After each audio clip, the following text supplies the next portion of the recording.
Welcome everyone to WordPress Accessibility Meetup, how to accurately budget for accessibility with Chris Hinds. Just a few announcements. You can join our Facebook group to connect between meetups, and you can find that at facebook.com/groups/WordPress.accessibility. And we talk about anything and everything accessibility in there. Sometimes if you have a question, it's very likely that someone will have an answer. So it's a great place to connect. You can also find upcoming events and past recordings in one place. That is at equalizedigital.com/meetup. You can join our email list to get news and events announcements. That is at equalizedigital.com/focus-state. And yes, this meeting is being recorded, saying that again, and you can find it either at the Meetup website, or you can just get notified on our focus state. You can also tune in to our podcast. That is where we release the audio version of the meetup and also other conversations about accessibility. And that is at accessibilitycraft.com. And we are seeking additional sponsors for the meetup because the WordPress Foundation does not sponsor that. So we have to go out and look out for sponsors so that we can provide you with live captions, transcript, and ASL whenever available. So if you're interested in sponsoring the meetup, you can contact me or Amber, who's usually here, but not today, at meetup@equalizedigital.com. And that email goes to both of us, or you can speak to me during the meetup in chat, and I can get you that information as well. And also, if you have suggestions for the meetup or need any additional accommodations, you can always use that email or use the webinar chat while we're live. And who are we? We are the organizers of Meetup. We are Equalize Digital, and we are a mission-driven organization and a corporate member of the IAAP focused on WordPress accessibility. And you can find us on X or Twitter at Equalize Digital. And we are proud to mention that we have a live captioning sponsor today, and that is Kinsta. Kinsta provides managed hosting services for WordPress. It is powering 1200,000 businesses worldwide. And based on the user reviews, it is the highest rated managed WordPress host on G2. It has everything you need, including an unbeatable combination of speed, security, and expert support. Powered by Google Cloud and the fastest C3D and C2 servers combined with CDN and edge caching. Your sites are secured with Cloudflare Enterprise, protecting you from DDoS attacks. All plans include free migrations, and the first month of the starter plans is completely free, so you can try the service risk-free. And you can find them on the website at kinsta.com, and you can find them on Twitter or X at Kinsta. And we always encourage our attendees to thank our meetup sponsors on Twitter or X, however you want to call it, so that they know that we're doing our job and promoting them. So just a few upcoming events. We have accessibility strategy and goal setting workshop with Amber Hinds on Monday, December 16 at 7 p.m. US Central. We have in the same time slot, but for next year in January 9th at 10 a.m. Central, Navigating the Future using WordPress menu blocks that work for everyone, Michaela Letterman and Eli Frigali. And we have our next January meetup. It's how D&D can improve accessibility using roleplay during all phases of product development to better consider user experience with Nick Croft. And that is going to be on Monday, January 20th at 7 p.m. Central. And now I am very glad to welcome today's speakers, Chris Hinds. Chris Hinds is the COO of Equalize Digital, company specializing in WordPress accessibility. He oversees the business development, human resources, and financial operations of the company and acts as an early stage accessibility consultant for countless organizations who are looking to create more accessible outcomes with WordPress. So someone very prepared to talk about budgeting today. So I'll leave the room to you, Chris. I'll stop sharing so that you can get all set up. And while you do that, I'm just letting everyone know that if you have any questions during the presentation, please drop them in the Q&A box. It makes it so much easier for us to track them. So I'll leave the floor to you, Chris. All right. Thank you so much, Paula, for that lovely introduction. And thank you all 60 plus of you now, maybe we've even hit 70. I can't see the count anymore, who have decided to be here today. I'm going to do my absolute best to make sure that this is worth your time and worth your attention. So we're going to be talking about, as Paula said, how to accurately budget for accessibility. We're going to be covering essential products, services, typical costs, and how to run projections. And kind of extending on that, I want to go through some of the things that I'm going to take you through in a little more detail before we dive in. So first, we're going to be covering the key reasons why an organization might have no accessibility budget or an incomplete accessibility budget. Then we'll talk about what I'm going to call, I'm doing air quotes here for our listening audience, accessibility essentials that should receive budget consideration. And we're going to do a breakdown of each essential budget line item, its cost structure, and some basic considerations around those as you're thinking about projections and thinking about kind of gauging what your need is for that line item.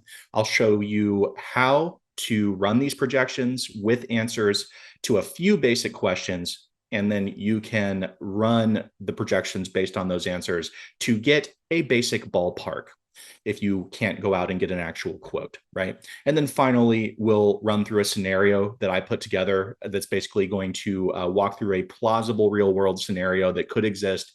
And then we will create a mock accessibility budget based on that scenario to try to tie everything together.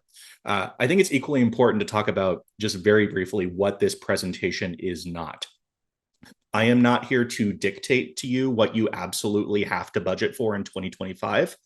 I am not here to shame you if you can't budget for some of these things. And I'm also not really going to dig into, quote, compliance with accessibility laws. This is purely about budgeting, compliance and WCAG conformance, and all of those other considerations are kind of a separate discussion that obviously very much relates to this, but this is purely about budgeting. And my hope is that giving you these tools, you can set some very clear financial goalposts for 2025 and make progress on accessibility, because that's really what's important. So why do this presentation? This year, I've had a lot of conversations with a lot of people who work at all sorts of organizations. And on this slide here, I have an image that shows 4 wooden figurines, each with a speech bubble above their head. These people that I've spoken with are employees or leaders at universities, public sector organizations, nonprofits, massive web agencies with hundreds of employees, and major household name WordPress plugin companies. I have also spoken with an equally large number of small mom and pop businesses, boutique marketing agencies with like 2 or 3 employees, and solopreneurs working in the digital space. And in fact, totaling kind of all that up and reflecting back on the year so far, which is almost over now, I've had about 150 conversations with organizations across all of that spectrum about their accessibility programs at some level. Of that group, I would say about 60% of those said they had no clearly defined budget for accessibility whatsoever.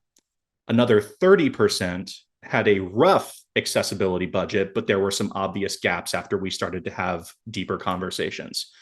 And only about 10% of those I spoke with had what I would describe as a well-defined accessibility budget that covers the scope of what we're going to talk about today and factors in the business activities and ties those back to the budget and what needs to be made accessible, what needs to be evaluated, et cetera.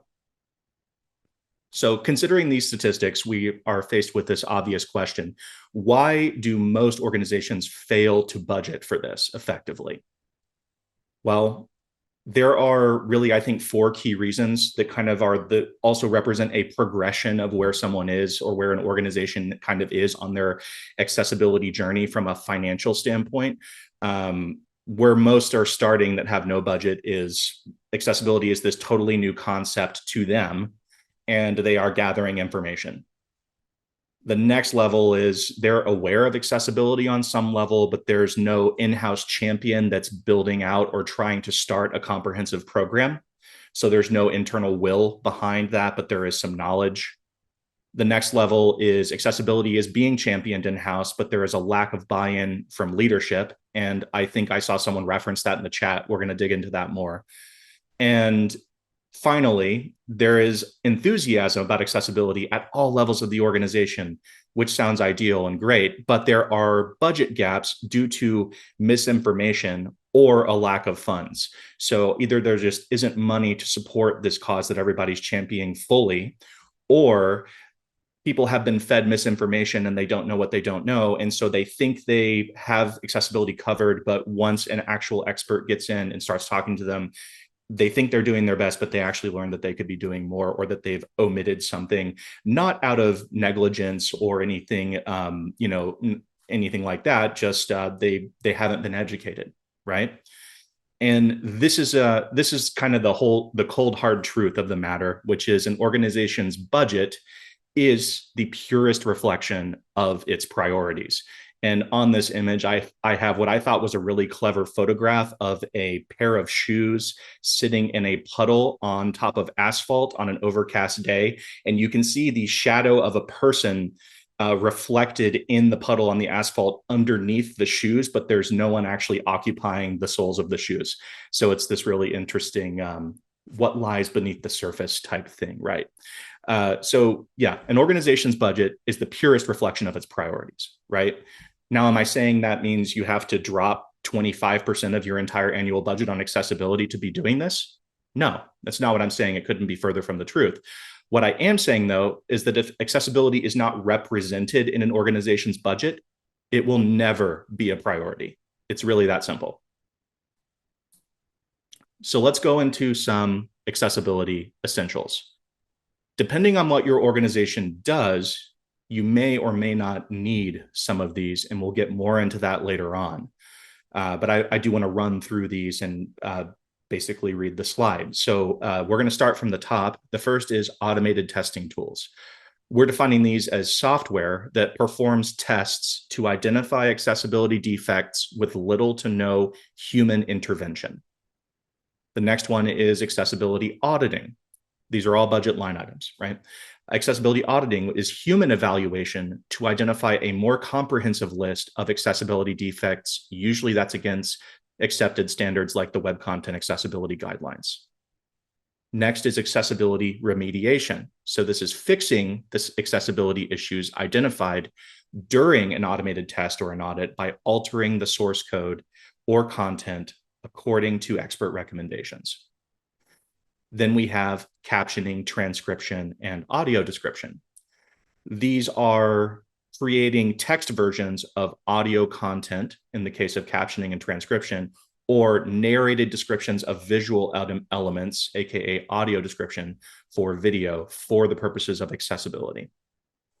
Then we have ASL interpretation, which is translating spoken language into American Sign Language for the deaf and hard of hearing community, typically accompanying a video or maybe an audio recording.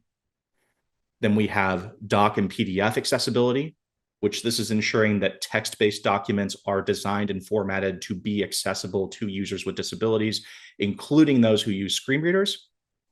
And then finally, we have training programs. So these are programs that are designed to provide reference materials, resources, and direct hands-on training to staff members to help them understand and implement accessibility best practices in their day-to-day.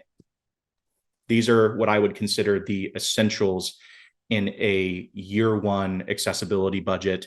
Again, somewhat dependent on the activity of the businesses. We're going to now break down each one of these individually in much more granular detail. So starting again from the top of this list, automated testing tools.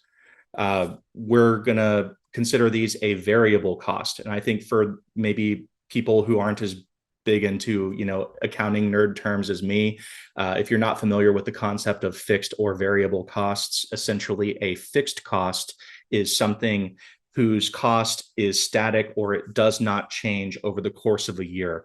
A more typical business example might be something like rent. Whether your business is, going gangbusters and has tons of people coming in and out the door, or you're, dead and nobody, you have no foot traffic, your rent isn't really going to change based on your business activities or what's going on. Whereas a variable cost will change based on the business's activities to a degree. Some of those variable costs are a little bit more variable or a little bit more elastic. Others are a little more rigid, but there is typically a cost output versus the business input that shifts with business activity. So that's a very quick fixed versus variable cost definition for you. So these automated testing tools, I would call them variable. That is quite a cost range there, right? We're going to go more into how to project that and narrow that down, believe me, but there is quite a cost range with automated testing tools for accessibility. Some considerations here are the costs, no matter what, are generally going to scale across one or multiple variables. Those are typically maybe the number of websites or domains, the size of the websites, the frequency of automated tests needed, software that uses an external server for scanning. So think of this like if you've ever heard of SiteImprove or Monsito or one of these other API-based scanners that will hit your website externally and then provide reports on their platform. Those are typically the most variable in terms of cost because your cost could increase or decrease dramatically based on multiple variables, not just one or two. And generally, it scales up fairly rapidly.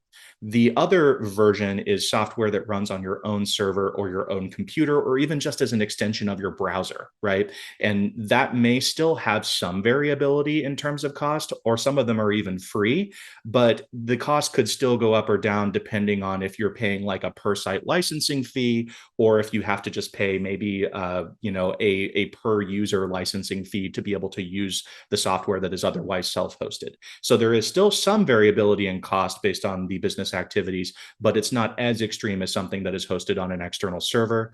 I do want to be clear, though, that I'm not trying to present either of these as like an advantage versus disadvantage. I think that they all have their own place and their own use cases. This is more about just helping you understand, if we're prioritizing less or more variability in cost, what choices might I shift my thinking to, essentially. Next is accessibility auditing. I generally consider this cost to be a fixed cost. And we have a cost range here of between $1,000 and $15,000 typically. And an accessibility audit should be able to be quoted in advance at a fixed price. Full audits, usually we see them taking place every 2 to 3 years, provided other monitoring methods are taking place between the audits. And the price of an audit will really depend on the size of the website or the sample size that needs to be audited, which is derived from a site's perceived functionality and complexity as perceived by the expert that's putting together the estimate or the scope. The sample size, in my experience, as someone who quotes many, many dozens of both small and large accessibility projects every single year, will range between 1 and 20 pages, possibly higher for large web applications. And we have seen that. And some vendors won't estimate based on unique pages as a sample. They'll actually be more granular and they'll estimate based off of individual unique components. Both are totally legitimate. It's just a different way of doing things. And any reputable accessibility vendor will be able to provide you a fixed price up front, and they'll be transparent about how they arrived at their estimate, or they should be transparent about how they arrived at the estimate, the areas of the site they're going to evaluate, and what their evaluation methods will be. So this is accessibility auditing, fixed cost, 1 to 15K typically. And we're going to go into more detail on how to estimate these, but this is just to give you kind of a primer. Next is accessibility remediation. This is another fixed cost, and the cost is really dependent on the audit results that you get from our previous slide, right? So we have accessibility auditing. We have to know what the problems are. And I went back a slide there. And then following an audit, we have accessibility remediation, which is typically based on the findings of an audit or some sort of evaluation that was done. A reputable developer should be able to deliver an accurate estimate by reviewing a audit report that has sufficient levels of detail of all the issues, their locations, and the required fixes. And if you carefully consider the vendor's approach and experience, I think you should be able to tell, does this vendor have experience with my particular website makeup or software stack or CMS? Does this vendor frequently remediate WordPress websites, or does their website say they do accessibility for Wix, right? There's some sort of that basic vetting that you can do. And if anything is unclear as you do that vetting, ask questions, ask them about their experience with some of the particular tools that your website uses. Ask them about their methodologies and how they would go about making the fixes. Are they doing everything with JavaScript? Are they going to recommend that you switch out your theme, right? There's a lot of considerations there, and you want to make sure you have some transparency around what their approach is going to be, at least at a high level. And your in-house team, this is important to anticipate, may end up being involved in the remediation process in a limited capacity, particularly if a lot of the accessibility issues are coming from a site's content and not its building blocks. And I think this is logical if you have an in-house team who's been trained up in the use and maintenance of your website and making basic content changes, that you would probably rather have your in-house team, for instance, putting alt text on images or changing the order of headings or making sure that links aren't ambiguous versus paying an external vendor, $150, $200 an hour to do that very basic work. That's not to say it doesn't make sense all the time, but it's something that you should try to anticipate, is that there may be some involvement from your team for the more basic remediation tasks, which I think is also just a good habit building thing. And finally, in terms of estimating accessibility remediation, if you are trying to estimate these costs before you have an audit done, I think a good rule of thumb is to take what you've budgeted for an audit, assuming that that budget range that you've assigned is reasonably accurate, and multiply that times about 1.25x to basically get a base remediation cost, so that you have something there as a line item if you don't have an accurate estimate yet. Obviously, for all of this, it's good to get an accurate estimate for a professional, but if you're trying to just put together a reasonable within the realm of reality, right, accessibility budget, that rule of thumb is one that you can use that will set some clear and reasonable expectations as far as what that might cost. Captioning and transcription. This is another variable cost. The costs can range depending on the level of complexity of what you're having captioned or transcribed or audio described, as well as if it's being done live or in post-production, if someone has to be on site versus off site. There's a lot of considerations, but these ranges, I'll read them out. Captioning is usually, again, with those variables, between $2 and $10 a minute. Transcription is between $1 and $3 a minute typically, and then audio description is between $15 and $30 per minute.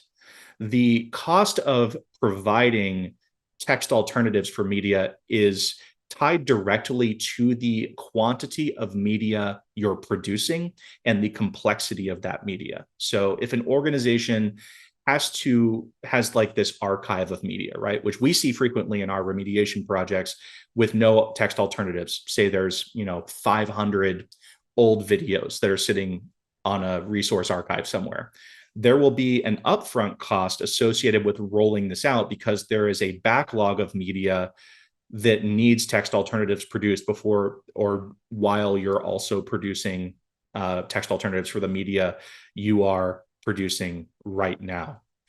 As a real world example, Equalized Digital pays $2.50 a minute for captions and $1.25 a minute for transcripts for WordPress Accessibility Meetup, just to give you an idea. And these Cost ranges are based on my own research, what I know our customers have paid for this, and what our own company has paid for this. So this is not, some industry study surveying, coast to coast 500 companies.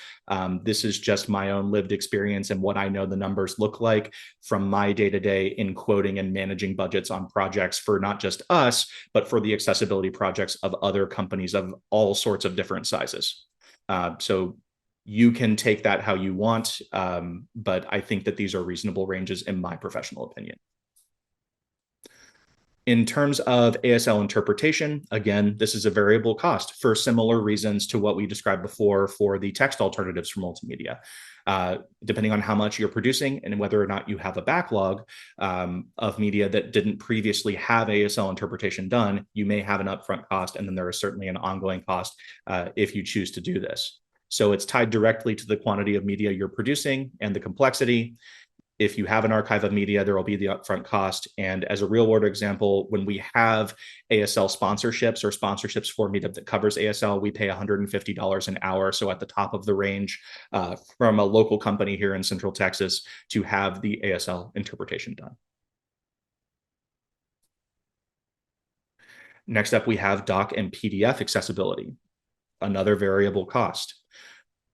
The cost breakdown is between $1 and $3 a page for the evaluation to be done, and then between $3 and $15 a page for the remediation to be done. The cost of this is tied directly to how many documents your organization publishes or makes available for public consumption online. And maybe if you have any sort of backlog of old documents, that would also have to be a consideration, similarly with ASL and with captions and transcripts, et cetera. So the per page fee associated with these really varies based on the volume of pages, the complexity of the content, and the turnaround time, another big one. And in order to reduce costs, some organizations will start to convert their docs and PDFs into web pages or blog posts instead. In fact, this is something, depending on the content itself, that we often advise people to do if they're concerned about egregious doc and remediation costs, or potentially archiving, docs that are sitting out there that don't really serve anyone anymore. And as a real world example, this year, we produced a 40-page ebook with a lot of design accents and unique layouts going on.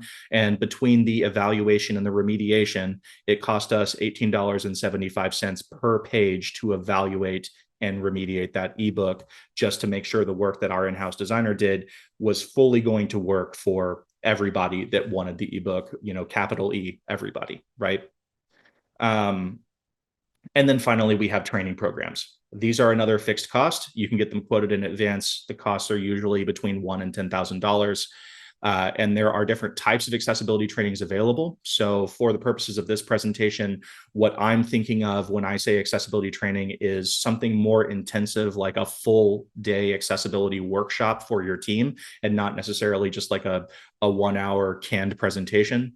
The cost ranges will vary based on the size of the group, the complexity of the subject matter, and if you're doing it on site, the trainer's travel and lodging expenses, and of course, whether or not that workshop had to be basically custom built for your specific training needs, which means there was a lot more prep time up front versus teaching on a more general accessibility topic like intro to accessibility or accessibility considerations for WordPress or other things like that that are just more general. And a reputable trainer, like I said, should be able to give you a fixed cost for the workshop up front and also provide specifics on what exact knowledge they're going to impart on your team. Definitely don't sign up for a training if you don't know what you're going to learn, right? Which kind of sounds like common sense. And yes, Gary commented about cost for class accessibility and reasonable accommodations. That certainly would be factored into it. And that would be, I would think, depending on the training situation, something that the trainer should be bearing in terms of cost, and that they should have factored into their fees if they're the ones facilitating the training virtually. And if it's done in-house, then obviously that's on the business to make sure that their facilities and all of their equipment are going to provide reasonable accommodation for everyone. So the next question that I think some people ask is, should I bring accessibility in-house for some of this? Because some of this sounds kind of expensive, or I didn't think of XYZ, right? Could I just have one of my team members do it? I think there's a series of kind of tests or questions that you have to go through in order to really know the answer to that. First is scope. So does the accessibility work that I want to assign this team member reasonably fall within the scope of their role? The next is effectiveness. Is the team member capable? Do I reasonably think, right, that the team member is capable of delivering a roughly equivalent result? Then there's efficiency. Will the team member complete the job at a similar pace or potentially faster? And there's, of course, the direct cost. So based on how long this team member might be spending doing this and what I know I pay them, will the in-house labor to do the work cost less than what the expert charges? And then finally, there's the opportunity cost of bringing it in-house. So is this the most valuable use of the team member's time in the context of bringing value back to my company? Or is there something maybe that they could be doing that would bring more value, and therefore it makes sense to just have an external expert handle it? I think it's important to have clarity around the in-house discussion is really not all or nothing. So you could certainly, and we do this at Equalize, fulfill some parts of this yourself and rely on external experts for other parts. For instance, the person captioning this event right now is not an Equalize digital employee. We could maybe ask a team member to try to caption this, but they're going to be less effective, less efficient, probably more costly, and there's an opportunity cost there as well, right? So in that sense, it made sense to bring in an expert to do that work. But whether you want to delegate captioning, or you maybe want to assign an in-house team member to take on remediating your website's content for accessibility and fixing those low-level content issues, these are the questions to ask first. And if the answer to most of all of the questions that I've posed here is yes, it very well may be a good idea to bring some parts of accessibility in-house and delegate them to your team. But I've heard people say before that bringing accessibility in-house eliminates cost. And I want to be very clear that handling accessibility in-house doesn't make the cost go away. It just shifts the cost to a different part of your P&L statement. And my point here is not really that moving accessibility in-house is a bad idea. In fact, it can fundamentally be a really good and cost-effective decision in the right situation. But I want to dispel this notion that bringing accessibility in-house erases accessibility costs. So now we're going to get into some projections. So we've run through the definitions, we've run through costs and considerations for all these. And now we're going to talk about, again, moving in that top to bottom order from the original list of definitions, how I would go about projecting some of these costs. So first up, we have automated testing tools. There's really three options in my mind. First are free automated testing tools. So that's using a tool like Wave or Equalize Digital's free plugin to run some basic automated tests on your website. That is a $0 line item other than the time of the individual person on your team who's using that tool to evaluate and recording or reporting on what is coming back in the findings. Next are what I call self-hosted tools. So these are the tools that you either have as installed software on your computer that you're running yourself, or it's installed on your server in the form of a plugin that doesn't call any sort of external API or external connection. And those typically have either a flat licensing fee that's just based on the number of sites. So it's fairly rigid, but still a little bit of variability if you start to add more websites or add domains or things of that nature. Or you multiply basically the number of sites that you're going to install this on by the per site cost. So that is how you would go about projecting that. And really the only way you're going to get an accurate per site cost, of course, is to go to the pricing page of whatever self-hosted software tool of choice that looks good to you, and to find out what they charge for licenses and then write that into your budget. I can't really give you a rule of thumb there because they range. I can tell you that, for a single site plan of Accessibility Checker, our tool, for instance, for the premium version, it's $144 a year. So you could write that into your budget and multiply that times the number of sites if it's just one or two, or you could go to larger plans. We don't need to get into that whole thing, but you get the idea. There should be clear and public pricing information available for many, if not most, of these self-hosted accessibility tools. And then there's external tools. These have a lot more variables. And I'm speaking again from lived experience of having used these kinds of tools before and having worked with organizations that use them.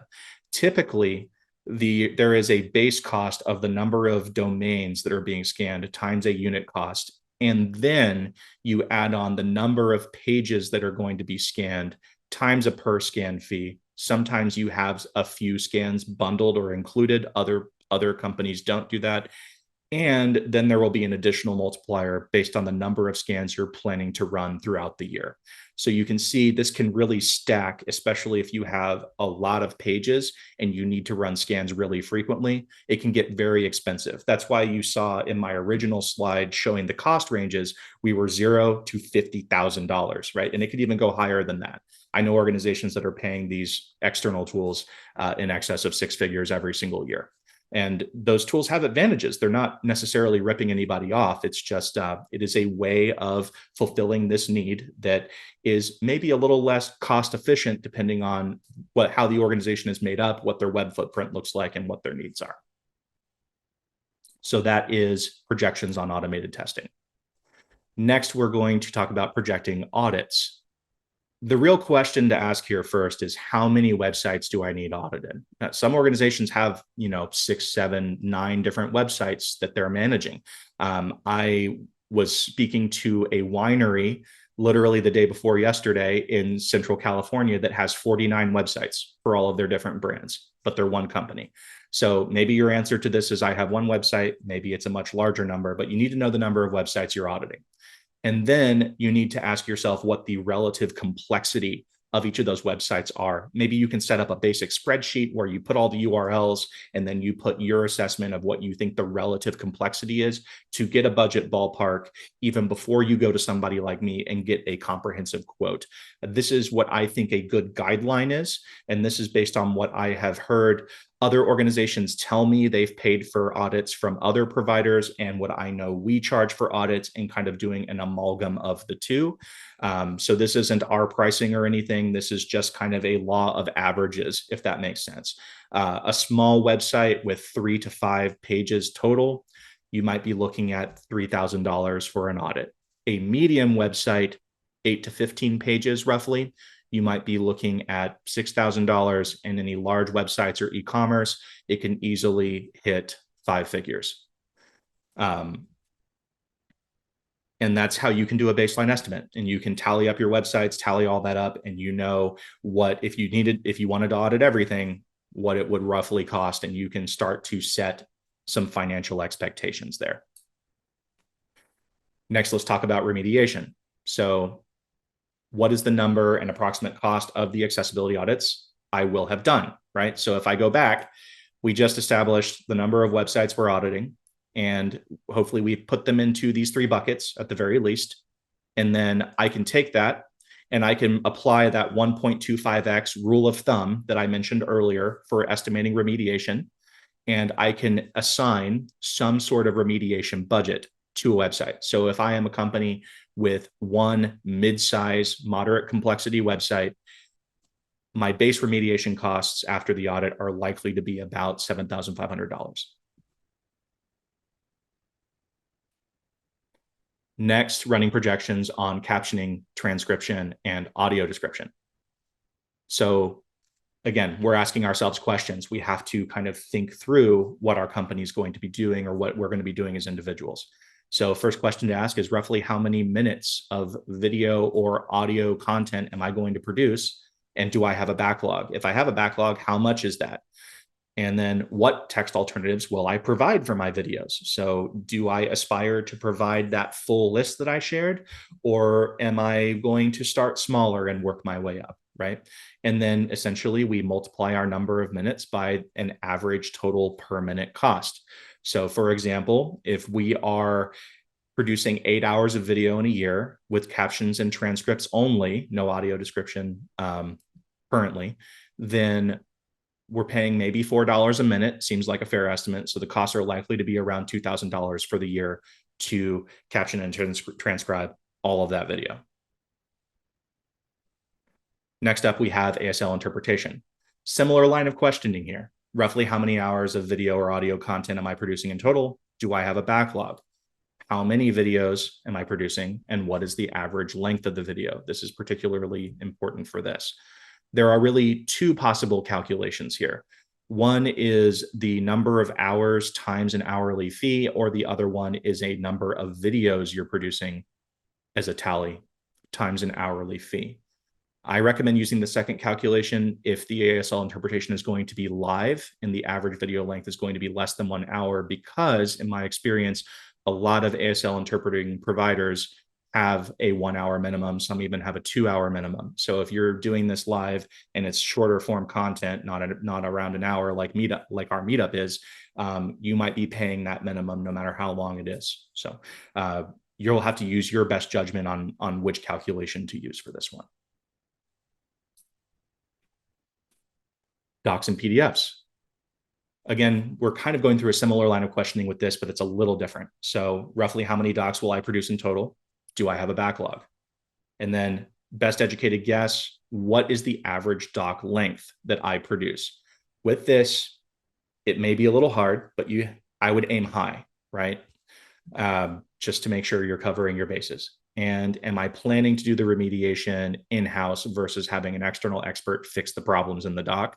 And then finally, are there any docs, as I think about the docs that I'm going to be producing this year, that could reasonably be converted to web pages or blog posts, or just completely archived in the terms of my content backlog, right? So instead of remediating, could I archive some content that's sitting out there that actually isn't serving any purpose and nobody's even looking at it?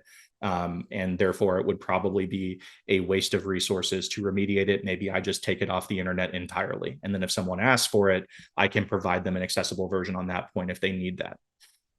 And then I think based on these series of questions, you can kind of arrive at this kind of calculation, which is the number of total docs minus any docs you're planning to archive or convert times the average number of pages to arrive at total number of pages that you would need evaluated times the average per page fee. And that per page fee would either be for auditing or evaluation only, or evaluation plus remediation, depending on if you're doing the remediation in-house. Next, we have training programs, and this is the last one, and then we're going to go through a scenario. So how many accessibility workshops would I like my team to attend in this coming year? That's the first question. Do I expect these workshops to cover more basic or more advanced accessibility topics? And that might require a conversation with your team, or if you're at a larger company, a conversation with the managers of departments to get a feel.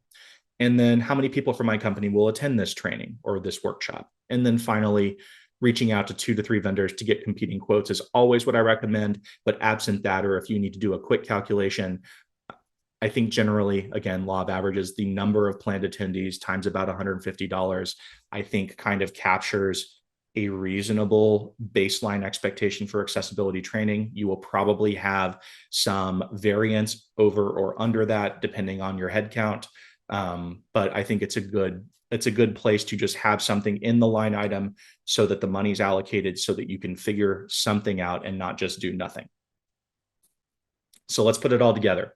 I'm going to read through a scenario basically that I made up, but it is based on real conversations that I've had this year. So here we go. I am running a middle of the road small business with a physical location near downtown in a mid-sized US city. My business does about 500,000 in annual revenue. We have about 6 employees. According to national averages, that's about the average, right?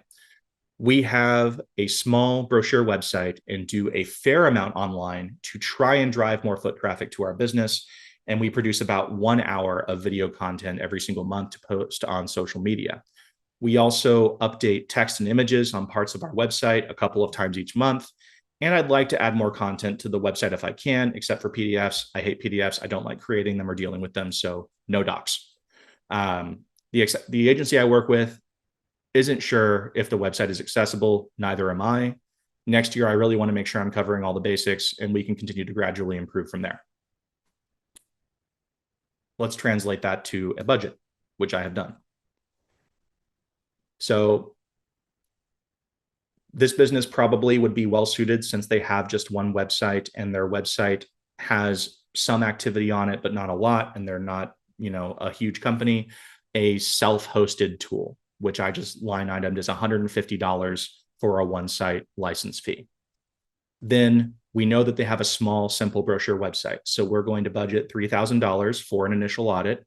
And then using that 1.25x rule of thumb, we're going to budget $3,750 for accessibility remediation. We know they produce 12 hours of video a year. So using a basic calculation, we get to $2,880 for video captioning and transcription. They want to start where they can. They want to do better. Maybe they'll roll out ASL interpretation eventually. But they're not going to do it right now. So that line item for ASL interpretation and audio description for their video is 0 currently, but they're going to reconsider it in year 2. Right now, they're trying to make progress, right? And docs and PDFs, they don't really touch them. So that's 0. They have 6 employees. So their training program cost, if we use that base $150 calculation, is going to be $900. And if we put that in the context of their revenue, that means their year 1 costs for accessibility are about 2.1% of their annual $500,000 in revenue.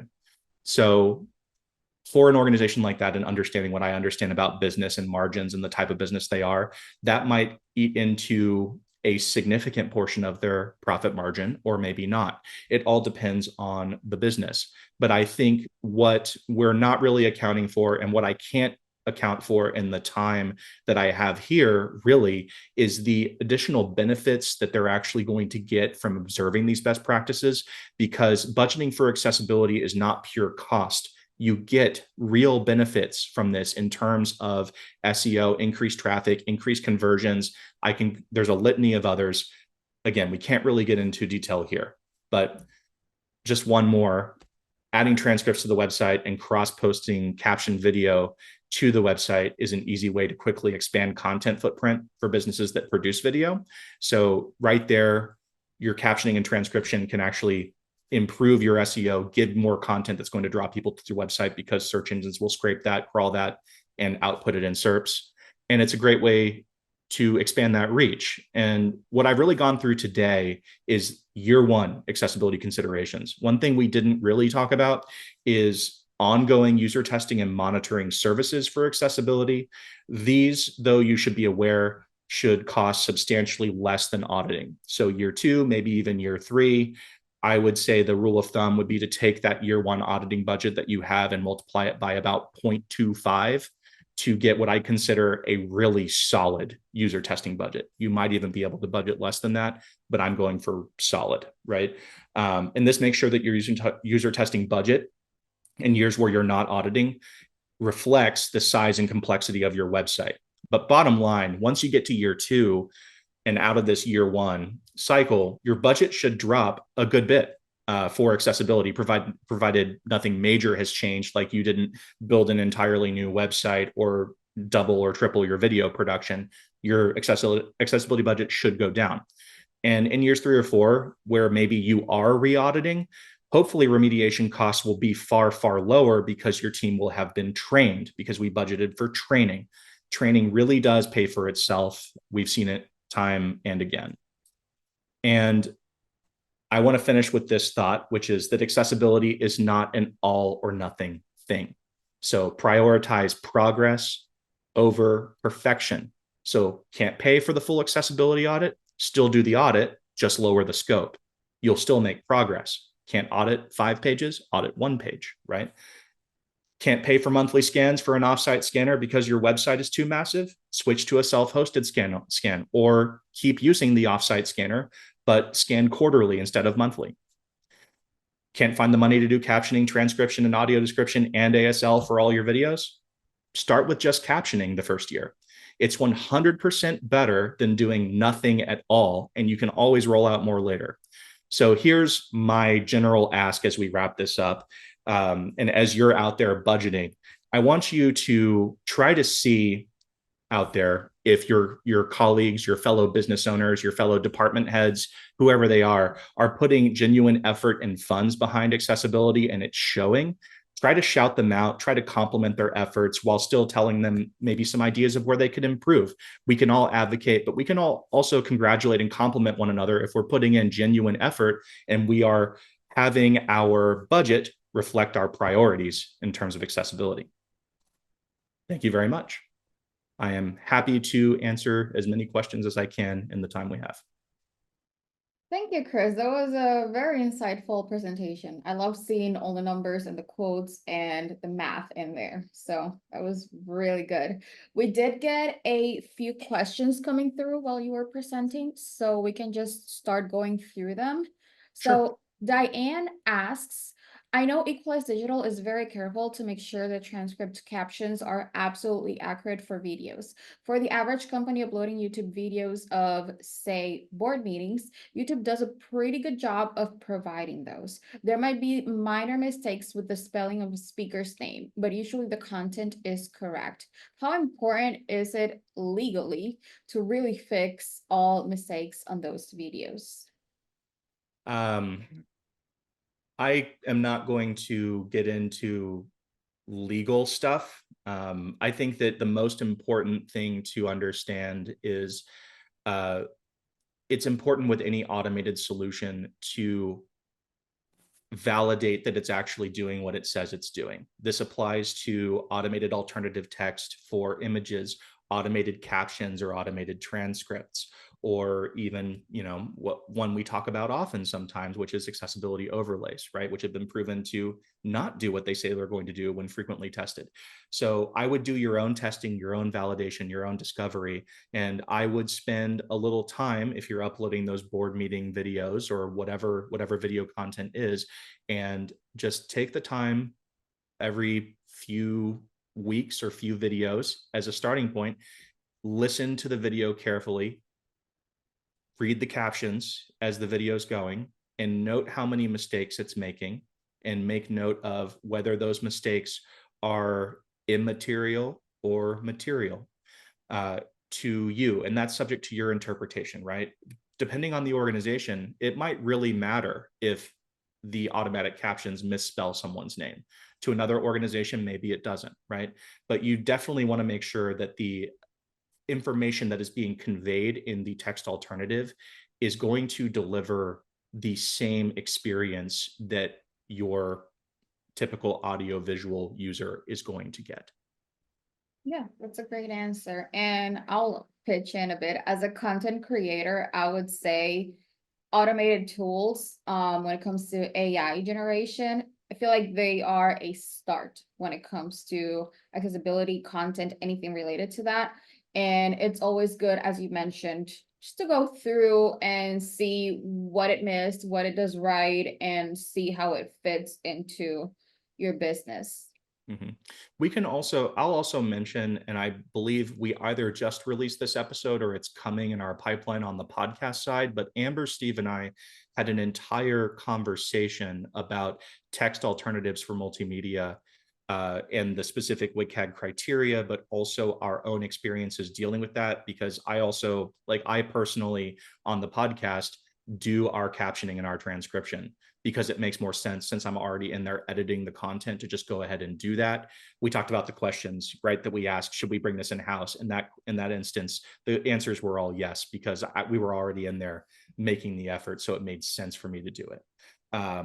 But I think in my own experience, there's a lot on that podcast episode that I share that I think you might find really interesting in terms of the types of mistakes that these automated solutions typically make and how they really could matter depending on the type of content you're putting out.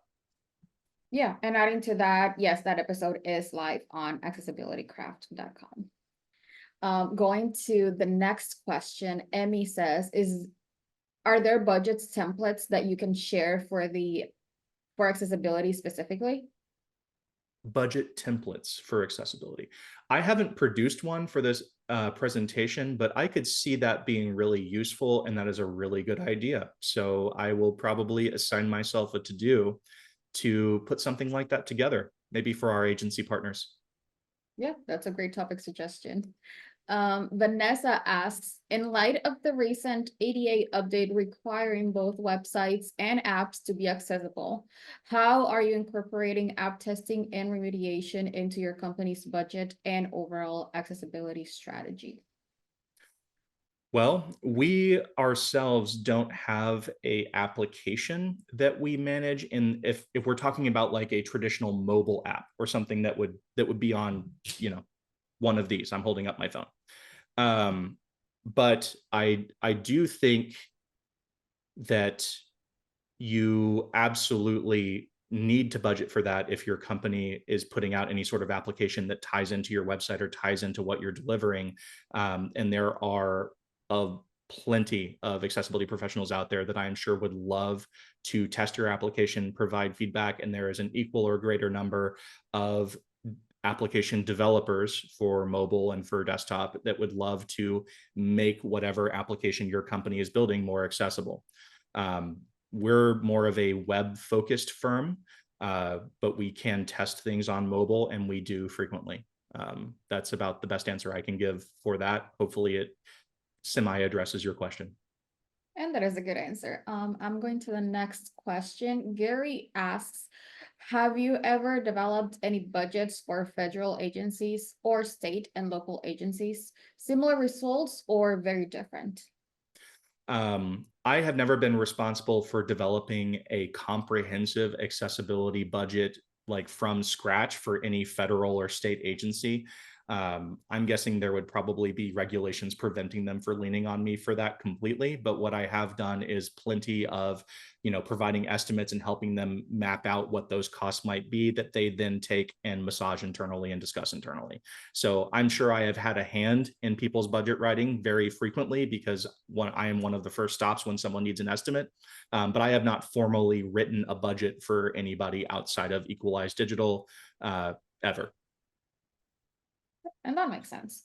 Amina asks, what are your thoughts on using or developing a risk management matrix against digital assets for building a budget? That's a very complex question.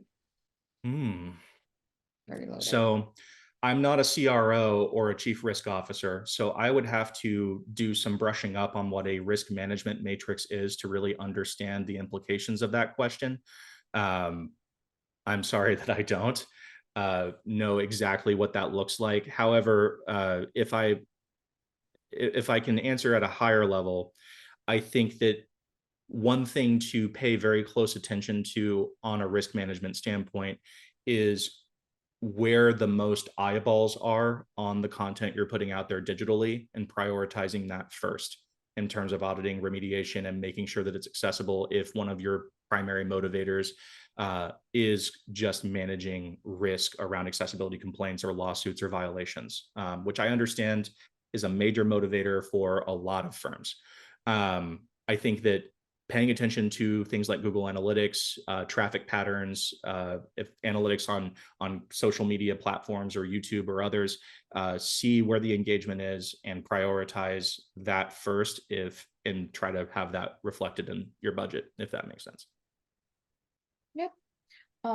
And we also have another question that says, do you have any suggestions for recordings, especially meeting recordings? I think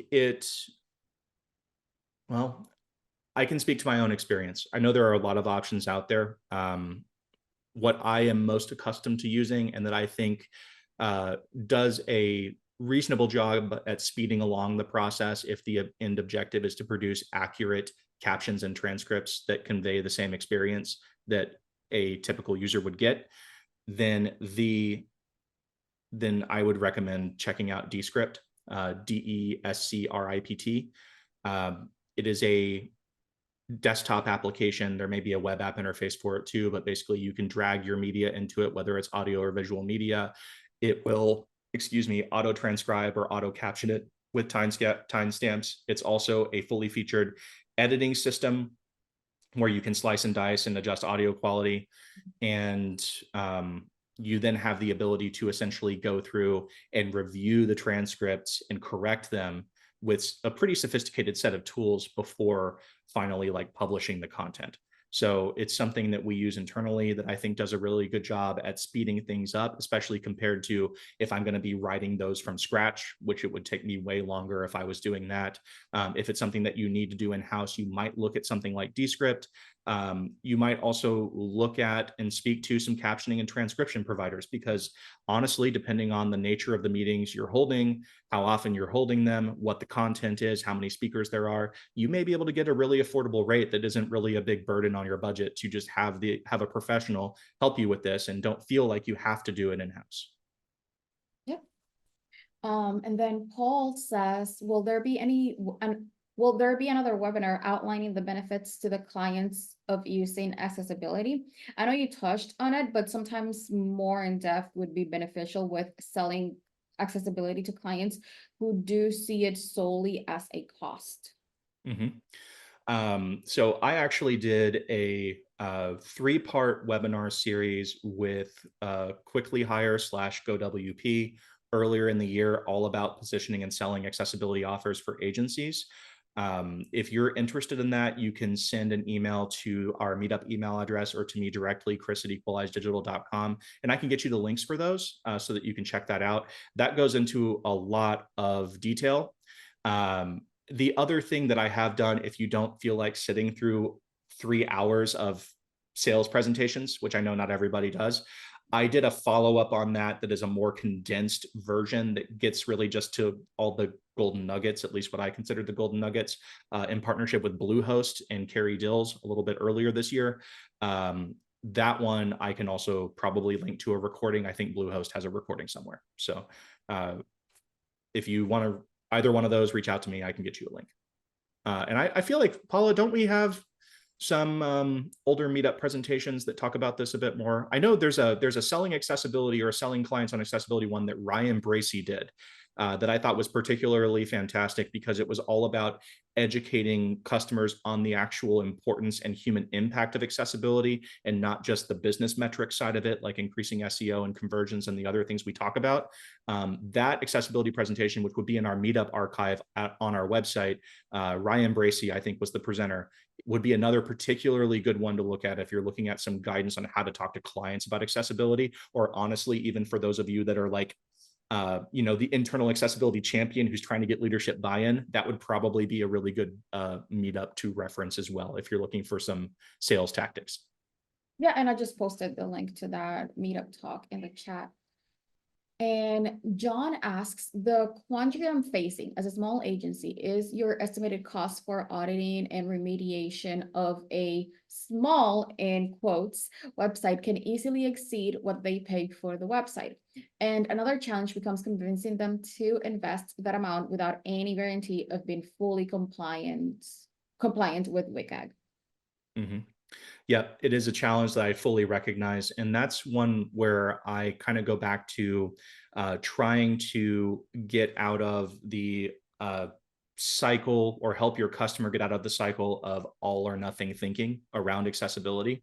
So just because you cannot do the full audit and the full remediation doesn't mean that you can make progress. And if we're concerned again about lowering our exposure to risk and reducing our, accessibility backlog, for lack of a better word, then you can certainly value that idea of progress over perfection. So if you can't audit a full brochure website, audit the homepage and the header and footer, because that's probably what 90% of your traffic is hitting.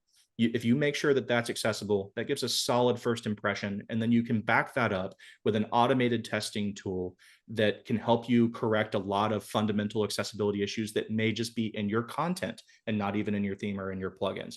Is that a perfect approach? Is it the ideal approach that someone who works in accessibility day to day, like myself, would say, yeah, you're doing a perfect job? No, probably not. But I also understand the realities of business. And I think that if businesses can start to just do something versus just throwing their hands up and saying, oh, it's too expensive, right? And I'm not saying this about you personally. I hope you understand that. It's more just trying to just do what you can, move a step forward, 2 steps forward every quarter, every 6 months, every year, whatever pace you can manage that allows your business to continue to grow and exist while observing these best practices.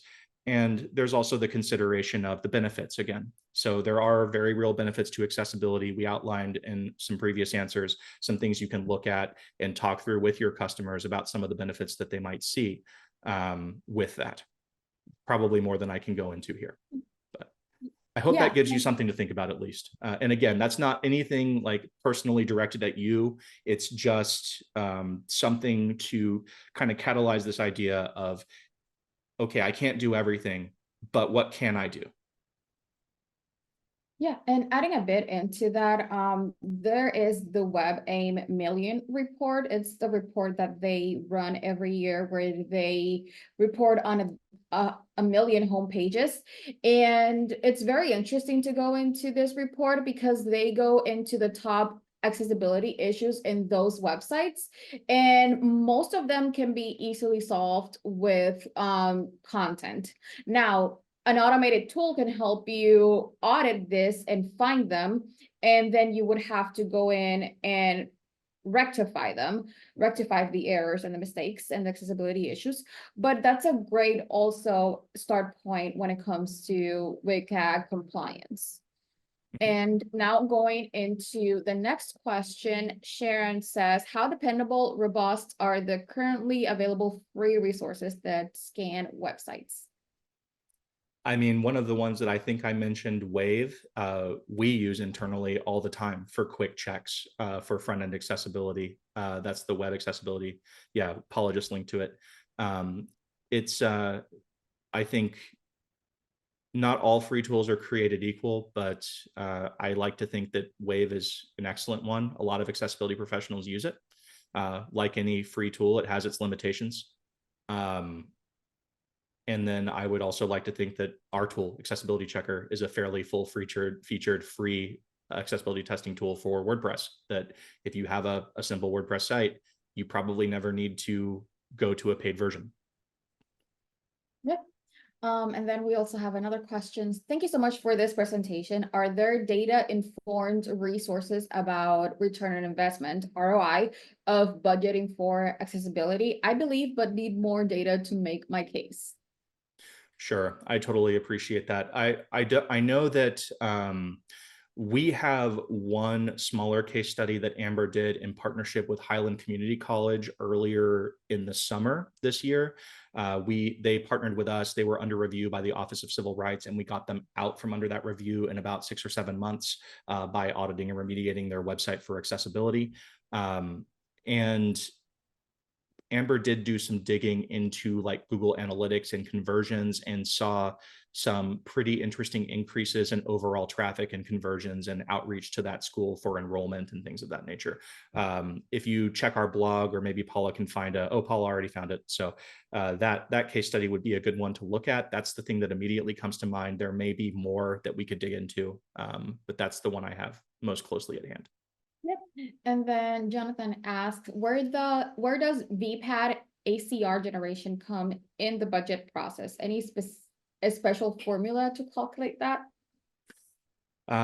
Yeah, that's a good question. I didn't really factor in VPATs and ACRs just because those typically are needs of larger organizations that are fundamentally more likely to have real, established accessibility budgets, because usually, this isn't a universal truth, but the larger an organization is, the more likely they are to already have that covered. I would say that if you reached out to us and you asked for a VPAT preparation, usually that is a flat addition on top of the audit for the time just to prepare that report, because you have the accessibility audit that gives you all the data that you need in order to be able to complete a VPAT or an ACR. There's an additional consideration there on if you're going to try to make some fixes that we then have to go back and retest before the VPAT is finalized, right? That's another thing that a lot of organizations will want to do, so they have a better report to hand off to people. But long story short, it should be a flat fee on top of it for us, on top of the audit. Usually the VPAT edition is between $1,000 and $2,000 because it takes a couple of days to fully fill that out and validate everything off of an audit. Yep. And then Rochelle asks, for small business clients, say 150K per year or less, which is a lot of my clients, the audit cost is going to be a deal breaker. How essential Sure. is that step?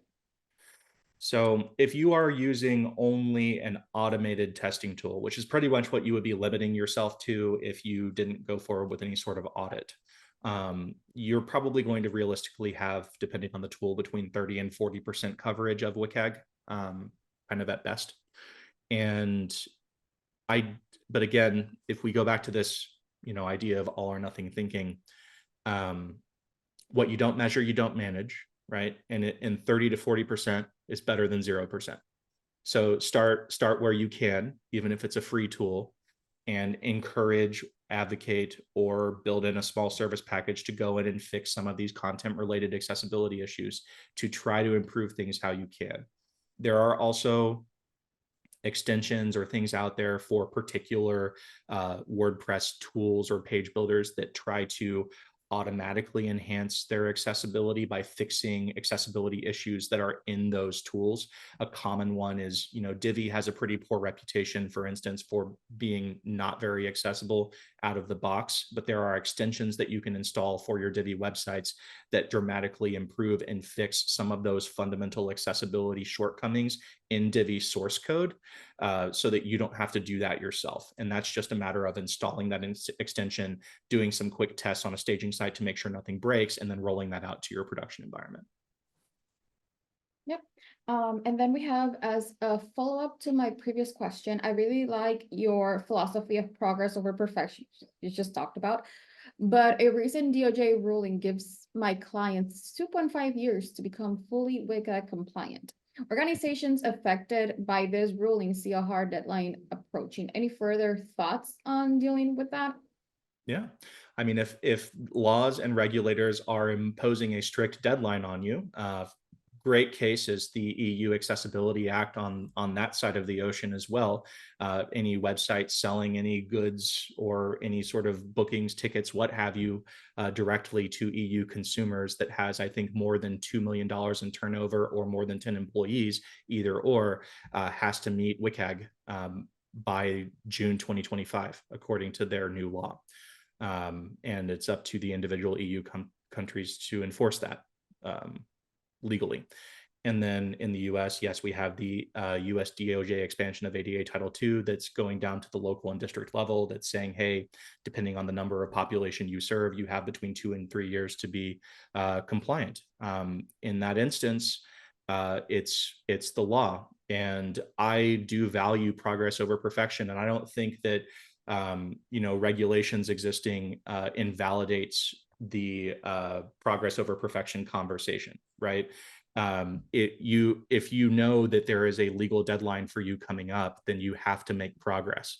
And it doesn't make sense to wait if you can't afford to do everything, particularly if there are regulators and enforcers that are going to be, jumping on top of you potentially in a relatively short time frame. So it's something where even if you can't budget for the comprehensive solution, you have to budget what you can, because at the end of the day, if you are faced with lawsuits or with regulatory action or with a funding source threatening to take funding away, in the case of district level interacting with our federal government here in the US, because you're not meeting these requirements, it's going to be a lot easier time for you if you can show, hey, I've been trying, hey, I've been putting budget toward this, I've been making progress, here's how I'm measuring, here's what I've done so far, here's what I know I still need to do, this is the timeline I'm looking at. I think that being able to show that you're putting in real, genuine effort and resources behind this, even if it's less than you, again, I'm doing the air quotes, should be putting in, that is still a better conversation than not necessarily doing anything. Yeah, and I'd like to read two of our comments in the chat to add Sure. on to that answer. Steven said, I've had some like selling the audit and remediation together, and the same person, who is me, is working on both simultaneously. That gives me the opportunity to find sometimes saving steps to get the most out of their budget. And then Isla also says the real value of an audit, in my opinion, is the manual testing aspect. If you cannot swing an audit in the budget, start looking for people who use screen readers and pay them ad hoc to review your websites. It will cost much less. You will learn so much and find things to fix. I think those are Great great points. add-ons to the answer there. And then I think this is our last question. FJ Nelson says, we don't like overlays, but how do you approach website owners who insist that an overlay covers them? Are there ways to test overlays for accessibility? If you're part of this group and attend our meetups regularly, you've probably already seen the overlay fact sheet, but I think that that's a really good place to start. It puts in a much more concise and effective way the shortcomings of overlays. Also, Joel Dolson, who runs the WordPress accessibility team for WordPress core, put out a absolutely fantastic, relatively short, but I think fantastic article that talks about another fundamental shortcoming of overlays, where he poses the question, if overlays are so great, why are they targeting websites as their target customer and not individual users?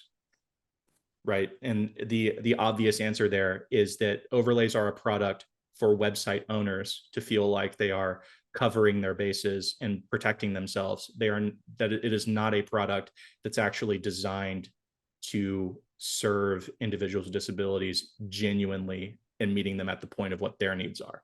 It is a tool designed to be sold to businesses for business reasons. If that makes sense. So I thought that was a brilliant combination. But even beyond that, I frequently point to people to the fact that, yeah, Lainey Feingold is excellent. Thank you, Gary, for mentioning her. Also, I feel like the statistics that get put out around accessibility lawsuits by I always confuse UsableNet and UserWay, and I don't remember which one it is. I'm so sorry. But there is a maybe Paula can find the link or we can drop it in the notes. But there is it starts with a U, but there's an organization that puts out statistics around lawsuits. And one of the things that I find most fascinating about the 4,500 plus lawsuits that got filed this year is that around 20% of those lawsuits, thank you, Paula, for clarifying my flub there. It is UsableNet, not UserWay. Thank you. But anyway, 20% of the lawsuits that were filed this year that they are tracking were filed against people or organizations that had overlays on their website. Also, Accessibility, which is one of the largest overlay providers globally, is currently subject to a class action lawsuit in New York for breach of contract and failure to do what they said they're going to do for their customers. So I think that there's a lot of evidence and ammunition out there if you can pull a few things together and know where to look, which hopefully we've given you some good starting places there. And thank you, Paula, for the quick work. Yeah, and this might take us into a segue. But John asks, how in the world would the enforcement division confirm WCAG compliance? Is there any tool they could use to verify certify compliance? Well, I think that it is largely like the enforcement mechanisms that I'm seeing in the US and abroad have largely been outsourced to the judicial branches or just the general population. So it's relying on people to make complaints or to lawyer up and partner with law firms and file lawsuits. But there are other mechanisms for filing complaints. I know that in Canada, I think in Ontario, there's a place you can go to file a complaint related to the AODA. If you find a website that isn't meeting it.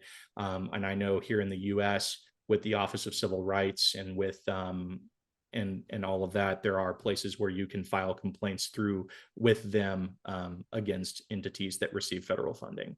particularly in higher education. So there are mechanisms to file complaints, but a lot of it is kind of this crowdsourced thing. So they're not hiring, at least to my knowledge, this could change, but they're not hiring armies of regulators to go out there. But I also don't think they have to, because I think that, when you consider that 1 in 5 people, statistically speaking, have some form of disability, your website's very likely already serving these people or not serving them.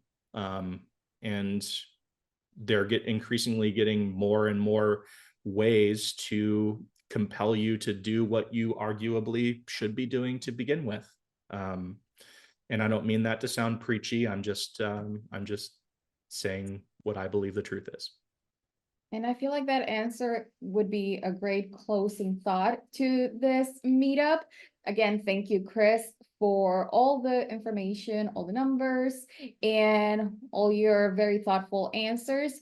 And again, we posted a bunch of resources in the chat, and all of those would be on the meetup recap.